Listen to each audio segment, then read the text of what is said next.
ቀለጠ ማለት አሁን ነው እንዴ? እንዴ እንዴ! ዛሬ ጭራሽ አበባ እየሰጠሽ መጣችሁ። ኧረ ተይ ሩታ ተይ ተይ ተይ፣ ልጁን ልታጫለዩ ነው ማለት ነው ዛሬ ሩታ አዲስ ህይወት ብላ መጣችላችሁ። እንግዲህ ይህ ውስጥሽ ሆዲሽ ውስጥ ያለው ቤቢዬስ ኧረ ተው ተው ተው ተው፣ ኧረ ተው ተው ተው፣ ግን ተው ተው እንዴ ሩታ ምን ነው? በሆዲሽ እንኳን አልያሽ በሆን እንችላለን። በሆዲሽ እርጉዝ ባትሆኝ ኖሮ ካብረሽ አይኖ የሚያግድሽ ነገር የለም እንላለን። አሁን እኮ ካብረሽ ልጅ ይዘሻል። እንዴት ነው ይሄ ነገር የሚሆነው? አልገባኝ። ጭራሽ ደግሞ እኮ አበባ እየሰጣት ሰሞኑንማ ቆንጅዬ ቆንጅዬ ወንዶች ከበውሻል ማለት ነው። ጉድ ነው ዘንድሮ። እንዲሁ አብርሽ በገዛች እንዲሁ ጉድ ሆንክ እኮ እንዲሁ ጉድ ሆንክ አብርሽ ጉድ ሆንክ። ደግሞ ምር ብሎባታል እኮ እናንተ። ኦማይ ጋድ ኦማይ ጋድ ሩታ ውበት ውበት። ሰላም ሰላም፣ እንዴት ናችሁ? ደህና ናችሁ ወይ? አቢ ነኝ። እንዴት ቆያችሁ? አለሁላችሁ። ደህና ነኝ። ሰላም ጤና ፍቅር ከእናንተ ጋር ይሁን እያልኩኝ አሁንም በአዲስ መጥቻለሁ። የቪዲዮ ከተመቻችሁ ላይክ፣ ሼር፣ ኮሜንት ማድረጋችሁን አትርሱ። እንግዲህ ሩታዬ ናፍቃን ነበር። ደግሞ አሁን ደግሞ አዲስ ህይወት ብላ ብቅ ብላላችኋለች። ምንድን ነው ያለችው? አራዳ እንትን ሲል ፋራ ሲንከረፈፍ ነው አራዳ መቶ ወሰዳት የሚባል ነገር አለ። እንደዛ ብላ ነው ዛሬ እንግዲህ የመጣችው። አብርሽ እንግዲህ ጥናቱን ይስጥህባት፣ ምንም ማድረግ አይቻልም። ጥናቱን ይስጥህ እንግዲህ ምንም ማድረግ አይቻልም። በገዛ እጅህ ጉድ ሆነሃል። እንደዚህ ሆናለሁ ሳትል በነገራችን ላይ ሀይሚና ሩታ እኮ ስራ እየፈጠሩ ነው ለዩቲዩበሮች። እናንተ አልገባችሁም እንጂ እንዲሁ ለእውነት ለእንጀራችን እናውራ ካልን እኮ ሀይሚና ሩታ እኮ ለዩቲዩበሮች እንጀራ ስራ እየፈጠሩላችሁ ነው። ማርያምን ለዩቲዩበሮች ስራ እየፈጠሩላችሁ ነው። ግን ለተመልካች ግን ዝም ብሎ ለሚመለከት ሰው ግን ይደብራቸዋል እንጂ ለዩቲዩበሮች ሀይሚና ሩታን መሳደብ የለባችሁም። ዩቲዩበሮች እውነት ለመናገር ሀቅ ላውራ ካልኩኝ ማለት ነው። ዩቲዩበሮች ሀይሚንና ሩታን መሳደብ የለባችሁም። ዩቲዩበር የሆናችሁ ሰዎች ማለት ነው።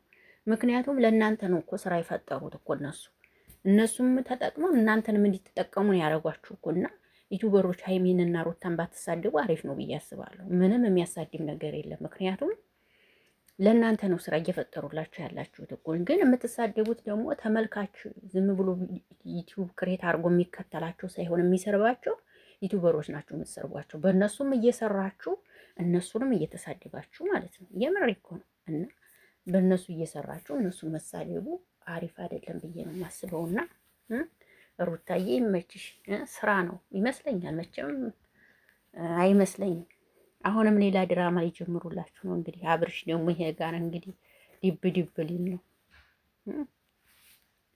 እንግዲህ ፊት ፊት ሊል ነው ደግሞ ከዚህ ጋራ ማለት ነው። እንዲሁ አይ እንዲሁ አብርሽ እንዲሁ በቃ በቃ ታገል እንግዲህ ታገልና እንግዲህ ከነዚህ ሁላ ቀምታ እንግዲህ ለራስ ማድረግ ትችላለህ ብዬ አስባለሁ። ያለዛ ምንም አይሆንልህም። አብርሽ ልታጨልለው ነው ማለት ነው ብዬ አስባለሁ። ልታጨልለው ነው እንግዲህ አብርሽ ሰሞኑን ከሰውነቱ ጮቷል። በቲክቶክ ምናምን እያለቃቀሰ ምናምን ነበረ። ዛሬ ደግሞ የበለጠ እንዲያለቀስ ልታደርገው ይመስለኛል። ሩታዬ እንግዲህ ይመች። ግን አምሮባታል እናንተዬ። ረረረረ የምሬ ነው የምላችሁ። አቤት ውበት ውበት ውበት ይላችኋል። ሩታ በውበት ላይ ውበት ነው የጨመረችው። የምሬ ነው የምላችሁ። ግን አምሮባታል የምር እውነት ለመናገር ጭቅጭቁ ነበር ማለት ነው ያከሳሽ። አብርሽና አንቺ ቤት ሆናችሁ ትጨቃጨቃላችሁ እንዴ? ትዳር ውስጥ እኮ ለነገሩ አንድ ቀን ባትጣሉ አንድ ቀን ትጣላላችሁ እውነት ለመናገር ብዬ አስባለሁ። እና አብርሽና ሩታም እንደዚህ ይጨቃጨቃሉ መሰለኝ ሳስባችሁ። እና አሁን ግን ሰውነቷ ተመልሶ ምናምን አሪፍ ሆናለች። የእውነት ለመናገር ሰላሟ ተመልሶላት። ግን አብርሽ ያሳዝናል። ሩታዬ እንደዚህ እየለመነሽ ገፍተሹ እንዳትይዥሽማ ጥሩ አይደለም። ገፍተሹ አትይዥ ማለት ነው። እንደዚህ እየለመነሽ ምናምን ገፍተሹ ባትይዥ ጥሩ ነው ባይነኝ። እንዲህ ማለት ነው። ግን ልጆቹ ሸበላ ናቸው። በተለይ ባለፈው ዕለት አብሮሽ የመጣው ልጅ ኦ ማይ ጋድ እንዲያውም መረበት ቲክቶክ ወደር ነው እያሉ ሲሰሩበት ነበር አይቻለሁ ማለት ነው። ልጁን በጣም ቆንጅዬ ልጅ ነበር። ሰምታችኋል። ለማንኛውም ዛሬ እስኪ ቪዲዮ ላይ ተናብረን የምናወራ ይሆናል። አብርሽ ዛሬ ጨልሎ መኪናውን ይዞ ከሀገር ይወጣል ብዬ አስባለሁ። ይመስላችሁ አይመስላችሁ? መኪናውን ይዞ ከሀገር ይወጣል ጨልሎ። እንግዲህ አይዞ በቃ አብርሽ ቻለው። እንግዲህ ያደረከው ነገር የሰራው ስራ ነው ማለት ነው ይሄ ሁሉ። ስለዚህ ብርታቱን ይስጥህ። ሌላ ምንም ማለት ነው። ሩታዬ ልታጨልልህ ነው እንጂ በአንተ የሚጨክን አንጀት ያለት አይመስለኝም። ግን ያው ልታጨልልህ ፈልጋለች። ቻለው እንግዲህ መቻል የሚባል ነገር አለ። ሁሉም እስከሚያልፍ ድረስ መቻል አለብህ። ካልቻልክ ግን ዋጋ የለህም። ሩታን አታገኛትም ማለት ነው። ውይ ሩታ ግን እኔ ትቆርጣለች አላልኩም ነበር የእውነት ለመናገር ይህን ያህል ቀን ራሱ ምን አይነት ብትከፋ ነው? ምን አይነት ክፋት ቢኖርባት ነው? የምር እኮ ነው። ምን አይነት ክፋት ቢኖርባት ነው? ይህን ያህል ገርሞኛል። ማርያምን እንዴት ቢከፋን ነው በዚህን ያክል በአብርሽ የጨከነችበት? እና ገርሞኛል በጣም በዚህ አጋጣሚ የሩታ መጨከን ማለት ነው። እና ሩታ የቆረጠችበት ጊዜ በጣም ገርሞኛል ከሚባል በላይ። እናንተስ?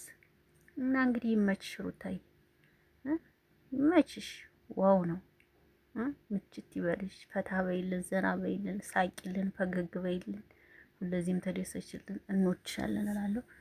አመሰግናለሁ። መልካም ቆይታ። ባይ ባይ። ሰላማችሁ ብዝት ይበልን። ወዳችኋለሁ።